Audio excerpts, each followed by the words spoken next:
நான் உங்கள்கிட்ட சொல்ல வேண்டிய ஒரு ஒரு சின்ன விருப்பம் என்ன விஷயம் பார்த்தீங்கன்னா, கிறிஸ்து நமக்காக மரித்தது தான், நமக்காக உயிர்த்தெழுந்தது தான் நம்மளுடைய ரட்சிப்பின் உறுதி.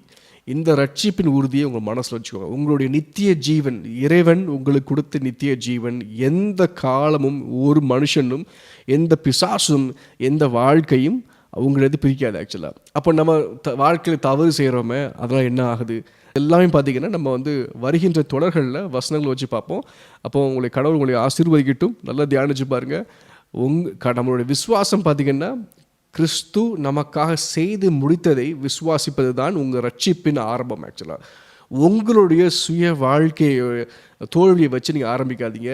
நான் சொல்கிறேன், உங்களுடைய ரட்சிப்பு எந்த மனுஷனாலும் எந்த பிசாசுனாலையும் அதை எடுக்க முடியாது. இதுதான் சுவிசேஷம். இதுதான் உண்மையான ஒரு மகிழ்ச்சியுடைய சுவிசேஷம்.